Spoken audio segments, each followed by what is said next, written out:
안녕하세요. 오랜만입니다. 최준용 손해정사고요. 오늘은 2025년 11월 21일입니다. 오늘의 주제가 뭐냐면 상담 오신 게 있어서 무거운 물건을 들다가 허리가 삐끗했다. 이럴 경우에 이제 디스크 후유 장애에 대한 문제입니다. 예, 이렇게 오늘 이렇게 문자가 왔어요.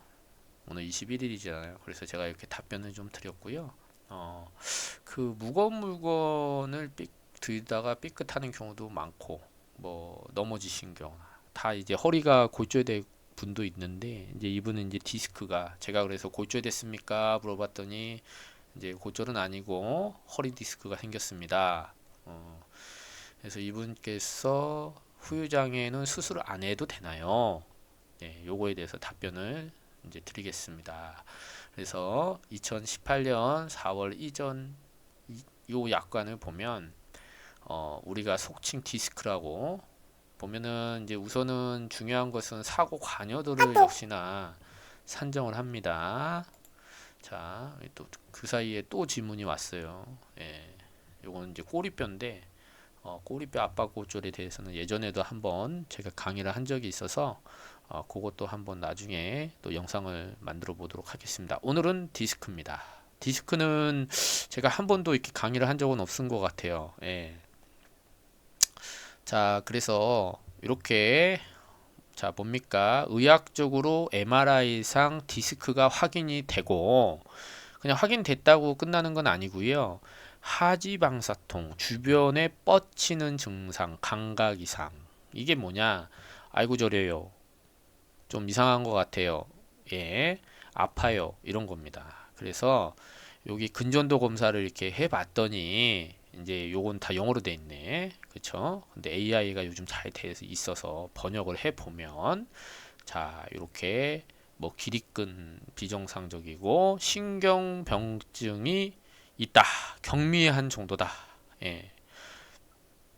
어쨌든 있는 거 아니에요. 그죠? 예. 그래서 이런 경우에는 이제 요게 이제 상해도 있고 자, 보시면 후유장애가 질병도 있습니다. 질병.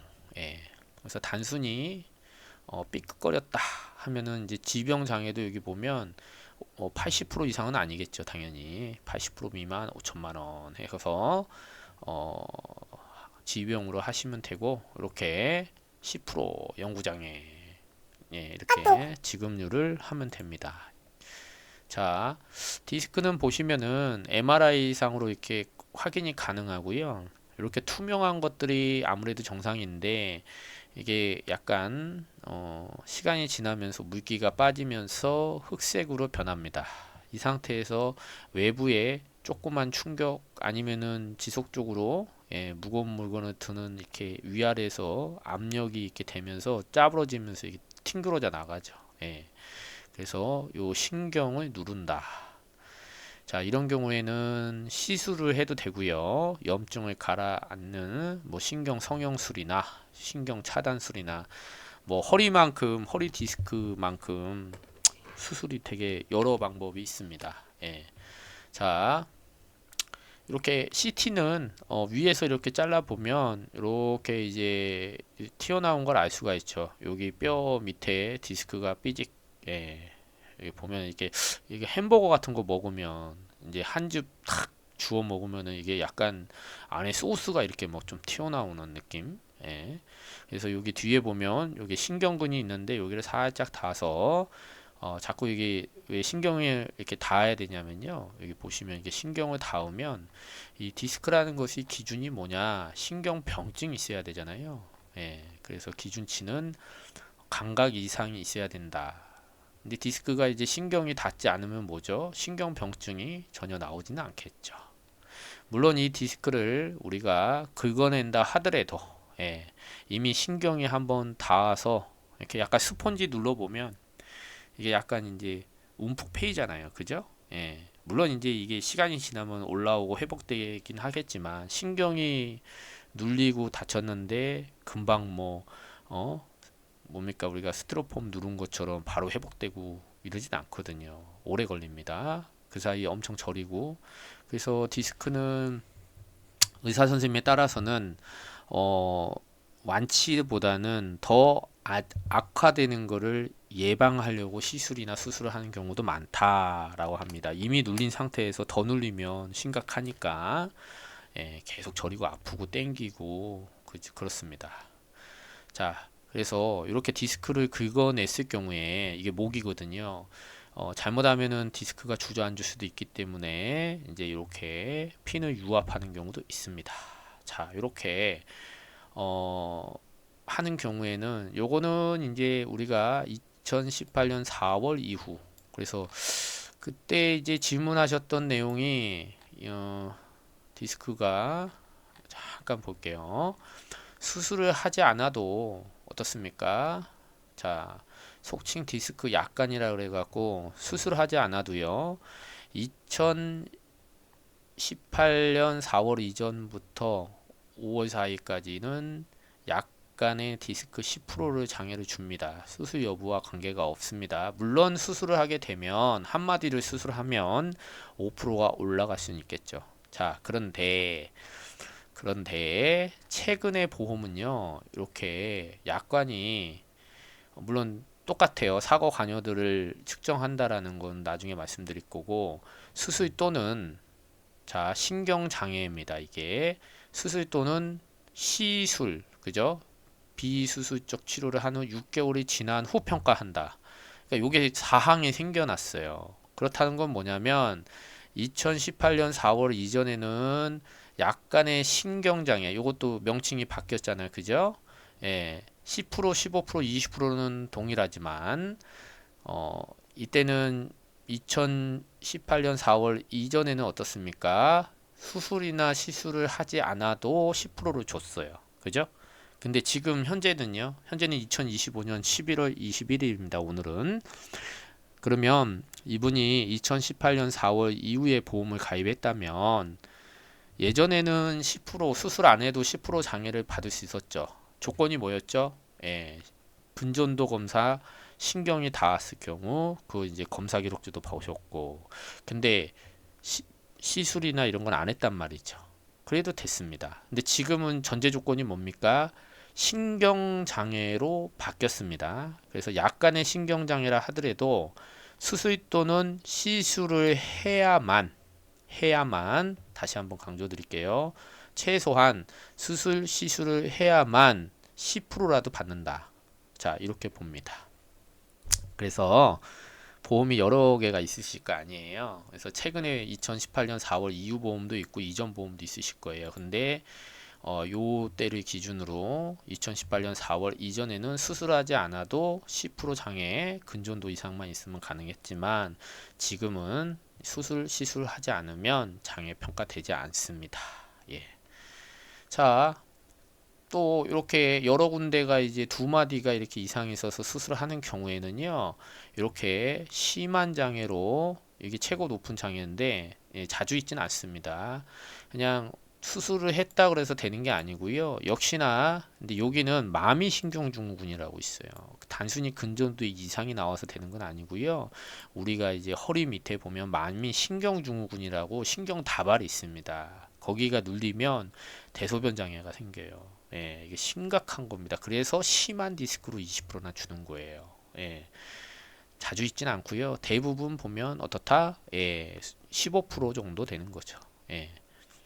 자, 근데 여기는 이제 제가 말씀드렸지만 디스크라는 게 쉽진 않아요. 예, 상해 기여도도 받아야 되고 또 한시 장애를 받는 경우에 지급률이 20%입니다. 그러니까 요건 제가 계산을 1억 가입 금액을 기준으로 수술했을 경우에 15%고 1,500이죠. 하지만 상해 질병 반반이라는 거예요. 그러면 750만 원밖에 못 받습니다. 그래서 대부분 진단서 보면 이게 디스크가 질병인가요? 상해입니까? 많이들 물어보시거든요. 디스크는 질병이 맞습니다. 그런데 교통사고가 났다. 원래부터 안 좋았어요. 허리는. 시간이 지나면서 우리가 중력이나 하중을 받아갖고 눌리는 겁니다. 그 어느 이제 책을 보니 제가 디스크 초창기 때 많이 공부를 했었는데 그 네 발로 다니는 짐승은 허리 디스크가 거의 없다고 그럽니다. 왜냐하면 허리가 곧게 쓰지 않고 어떻습니까? 예, 수평으로 되어 있기 때문에 디스크가 밑으로 쏠리지 뒤로 이렇게 해서 튕구러져 나오는 경우가 없다는 거예요. 자, 그래서 직립보행을 하는 두 다리를 서서 걷는 사람이죠. 사람은 디스크가 반드시 있을 수밖에 없다. 예, 그렇습니다. 근데 사고 원인이 상해냐, 질병이냐에 따라서 달라진다. 근데 그럼 상해가 30%면 질병 70%를 받아야 되는 거 아니냐?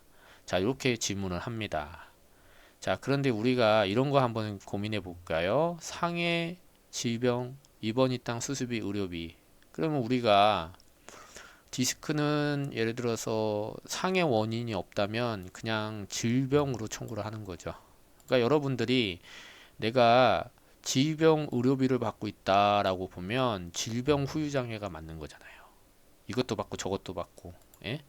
근데 질병으로 시작했는데 상해 후유 장애를 청구하는 경우가 가끔 있긴 합니다. 예. 그래서 그런 경우에 이제 조정이 좀 들어가긴 한데 요거는 이제 약간 이제 예외적인 거니까 자, 질병으로 시작했으면 질병 후유 장애고요. 상해 입원이 땅 수술비 의료비를 받으셨으면 상해로 가는 겁니다. 상해 기여도만큼 내가 예를 들어 30% 상해로 인정이 됐다 해도 70%를 질병으로 받을 수 있는 건 아닙니다. 예. 그러면 질병으로 하면은 100% 아니에요? 예, 맞아요. 질병 100%입니다. 하지만 상해는 기여도를 따지기 때문에 요즘 대부분 보험회사가 30% 이상 주질 않더라고요. 그래서 무거운 물건을 내가 질병 후유장애가 있다면 그냥 질병으로 청구를 하시는 것도 이제 대신에 이제 후유장애가 있어야겠죠. 예. 근데 이제 내가 상해를 꼭 입증하겠다라고 하면 상해로 가는 거죠. 예. 보통은 질병보다는 상해 후유장애가 담보 금액이 높습니다. 높아요. 예. 자, 생명보험 같은 경우에는 이렇게 경미한 외부 요인, 그래서 그 중에 경미한 외부 요인 중에서 반복적인 거를 한 경우에는 이게 경미한 외부 요인에서 판단이 돼서 재해로 보지 않습니다. 그래서 이런 무거운 물건을 들거나 이랬을 경우에 잘못하면 생명보험에서는 질병으로 갈 확률이 좀 높죠. 예. 그래서 그 물건이 예를 들어 뭐 물병이다. 이거는 제가 봤을 때는 상해로 보기는 어렵잖아요. 그죠? 근데 이제 화분이나 뭐 옛날 정수기 물통 같은 경우에는 상당히 무겁죠. 무게가 많이 나가야 되죠. 그죠? 그런 경우로 이제 순간적으로 확 들다가 디스크가 빵 터졌다. 그거는 경미하고 반복적인 건 아닙니다. 그죠? 예.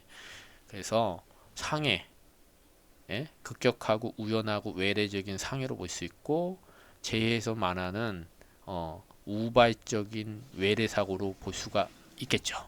예. 자, 더 궁금한 거는 제 연락처가 공개가 되어 있으니 예, 전화 주시기 바랍니다. 저는 최준영 손해사정사였습니다. 오늘은 금요일입니다. 내일은 즐거운 토요일 가족과 함께 즐거운 시간을 보내기 바랍니다. 감사합니다.